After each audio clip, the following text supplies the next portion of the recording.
Why are we always getting involved in everyone else's trouble? Because we're the freaking Guardians of the Galaxy. What a bunch of a-holes.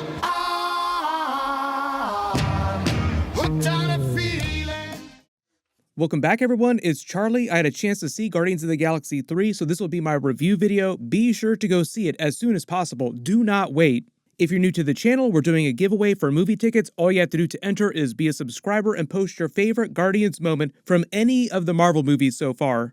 I will do a full post-credit scene video and breakdown for the entire movie with all the Easter eggs later next week after the movie is released everywhere. And do stay after the credits. There are post-credit scenes. We are talking about Marvel movies here. If you remember, there were 5 post-credit scenes after Guardians of the Galaxy 2, so in this movie, they're back down to a normal number of post-credit scenes.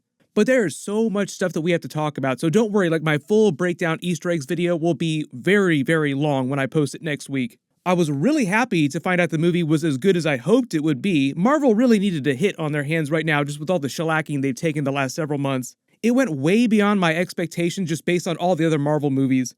I'd had such high hopes for Ant-Man and the Wasp Quantumania with Kang the Conqueror after seeing him in the Loki series as He Who Remains, knowing it was going to be the beginning of Marvel Phase 5, and they kept billing it as this mini Avengers movie like Captain America Civil War, so you were really hyped going into it. Marvel wanting to set up Avengers 5 Kang Dynasty in a way that they hadn't really done during Marvel Phase 4, but the difference with Guardians of the Galaxy 3 is that it had so much to do just beyond that. Like, in addition to being a good movie on its own and setting up future movies, and being the last movie in a trilogy and wrapping up all these different character arcs, and there are many Guardians of the Galaxy, it's not like there's just like 2 characters, there's a bunch of them. So there's a ton of storylines that you have to wrap up. Several of the cast members have gone on record saying it's their last Marvel movie ever, or at least they think that it's their last Marvel movie ever, the last time playing the character, even though I think some of them are being kind of misleading because we do have Avengers, Secret Wars, and pretty much anybody who's ever even thought about being a Marvel character is probably going to be in that movie, even the ones from the Fox Marvel Universe and the Sony Marvel Universe.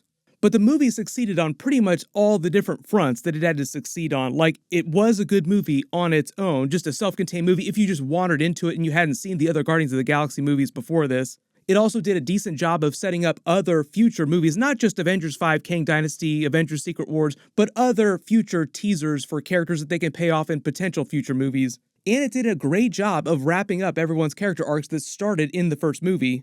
When I talk about setting up future movies, though, you have to imagine that all the Marvel movies have to function like a glorified television series, serialized, setting up a much larger story that they pay off in big bookends Avengers movies. But for example, one of the differences nowadays is that Disney recently just backtracked on doing infinite sequels in same franchises, so don't expect anybody else to get a 4th movie ever except Spider-Man. Any movie that earns over $1 billion is going to get as many sequels as it wants. James Gunn does use some of the movie to help set up different characters that Marvel can continue in future movies. Adam Warlock, probably the biggest one of all. I feel like it's not a spoiler to talk about him because it's in all the trailers. He's meant to be kind of like the vision of the movie, this ultra-powerful, perfect being who feels like he was just born yesterday and is still trying to figure out good from evil in his own sense of morality. But a thing isn't beautiful because it lasts. There are a couple brand new characters like that in the movie that you haven't seen before in other Marvel movies that they could potentially pay off in the future.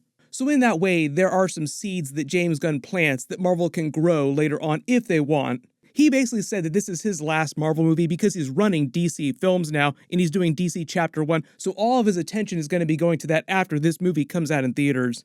So he kind of had to wrap everything up that he'd ever wanted to do, like do everything that he wanted to do, and just hope that maybe Marvel will pay off some of these lesser things in the background. But for the most part, those things are just light teases and implied future stories. They don't hijack the story or anything like that. The real story of the movie is all about Rocket and dealing with trauma. I guess in the way that all Guardians of the Galaxy movies are about dealing with past traumas and learning to accept yourself as you are. James Gunn actually talked about this recently. I think of Volume 1 as being about the mother, Volume 2 is about the father, and Volume 3 is about the self. And coming to terms with each of those situations. In the first one, Peter Quill is coming to terms with his relationship with his mother, which is the person he loved the most in the world. In Volume 2, he's coming to terms with his relationship with his father. The one he thought he wanted wasn't the one he wanted, and the one he had was better than what he thought he was. And then in the third one, it's about getting to accept yourself. who are we really and how are we okay? You know, Mantis even says at one time in the movie, most of them don't like themselves very much. They all have issues with themselves. Nebula has issues with herself. Peter Quill has issues with himself. Mantis, Kraglin, they all do, and Rocket most of all. So I think that's what this movie is about, above and beyond anything else. Doing everything he can to make you cry in his Marvel movies. In the movie, they use Rocket's backstory with the High Evolutionary, whose whole thing is literally trying to create the perfect life form by experimenting, changing people, like turning an innocent baby raccoon who's not bothering anyone into the Rocket that you see now against his will. During the trailer, he has that line where he says High Evolutionary didn't want to make things perfect, he just hated the way things were. And it's all about that idea that you're perfect the way you are, you don't need to change yourself to be better. Nebula's storyline is a big parallel for this with Thanos. Like she talked about in the previous Marvel movies, her father ripped out her body parts every time she failed or she lost a battle to try and make her a more effective fighter, to try and make her better. So a big part of her arc has been learning to accept herself. Even though I do feel like Rocket is the star of this movie, like it's an ensemble, so all the actors do an amazing job, but really Rocket is the secret protagonist of all Guardians movies. But like I said, because James Gunn had to wrap up all the character story arcs, he has to pay off that storyline that's been going on with Peter Quill in the new version of Gamora from 2014, Drax's storyline since the first movie, Mantis, even Groot's storyline. Bradley Cooper did an amazing job. Even though for him it's just a voiceover performance, I feel like he's always done a pretty awesome job with Rocket. There are 3 different actors playing Rocket in this movie though. One is baby Rocket, another is younger Rocket, and then Bradley Cooper plays the adult version of Rocket. The difference with a character like Groot, because Vin Diesel voices all the versions of the character, is that because he says so few words, they just modulate his voice to make it sound like a younger voice or slightly older when he was teenage Groot, and now he's the adult version of Groot, so they don't have to change it at all. We do get the rest of Rocket's backstory. High Evolutionary was the being who created him, his father, so to speak. There's some comic book changes to the characters' backstories in the way that they change all the comic book stories for the Marvel movies, but everybody did a great job, most of them thinking that it would be their final Marvel movie, or at least playing it like it was their last Marvel movie. I think we will see some of these people during Secret Wars. Chris Pratt, Zoe Saldana, Karen Gillan, even Vin Diesel as Groot. You'd think it'd be harder for Vin Diesel to portray Groot as a character who only speaks one word, but if you've seen any of the other versions of Groot in any of the other Marvel movies during different ages, this Guardians of the Galaxy 3 is probably Vin Diesel's and Groot's best movie. Best portrayal of Groot on screen and best performance by Vin Diesel as Groot in a movie. He's like the Giga Chad version of Groot in this movie.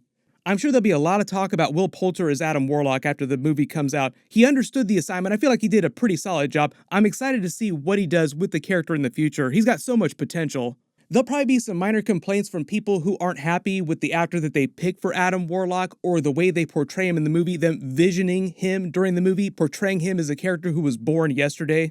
They do use the character for a lot of comedy in the same way that they use Vision for comedy because he was born yesterday and so powerful.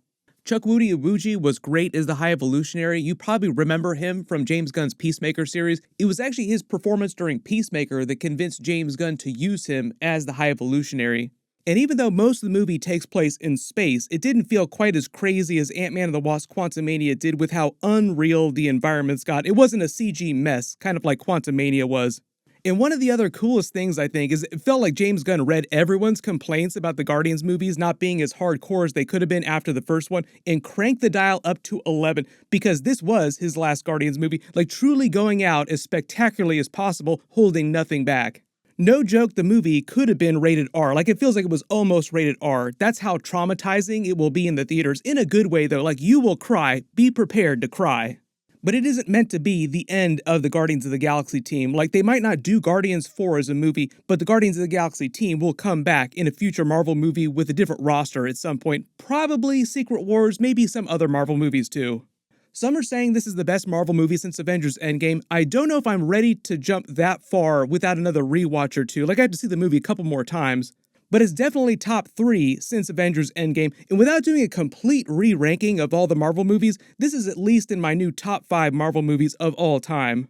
I'll probably do a new Marvel movie tier list soon just because it's been so long since I've done one. If you did hate the previous Guardians of the Galaxy movies though, or if you just hate all Marvel movies in general, like some people just do not like comic book movies, the movie isn't going to completely turn you around 180. As you would expect though, the music is totally on point. James Gunn does not mess around when it comes to Guardians of the Galaxy music. I believe it's actually online now. I think you can actually listen to most of the songs that are in the movie. Overall, just coming out of it, it came off so well. It makes me way more optimistic about the future of DC movies under James Gunn. Once you watch the movie, you will see that this dude just gets it. You will feel way better about the Superman Legacy movie after this. Like, oh yeah, maybe he can do a really good job with Superman. Once you do have a chance to see the movie, post your reactions in the comments, and please don't post spoilers if you do get to see it early. Like I said, I will do a full post-credit scene video, full breakdown, Easter eggs videos for the movie after it comes out next week. We can talk about all the spoilers during that because there is a lot of stuff that we have to talk about during the movie. Overall, I feel like it was a great movie. I was really happy with the way it went down. Marvel definitely did need a hit right now, and even though I have no idea what the box office is going to wind up being, there are many different factors that go into how movies box office does. The movie itself is solid. Because this week was CinemaCon, there was like a trailer fest, there's still several videos that I'm working on. I'll try to post everything as quickly as possible. Congratulations to the giveaway winner from my last Marvel video, AdsmanJays. Please email me on the About page of my channel so I can get your contact details. Everyone click here for all my Guardians of the Galaxy 3 videos, and click here for my new Ahsoka trailer video and Easter eggs. Thank you so much for watching, everyone stay safe, and I'll see you guys in the next one.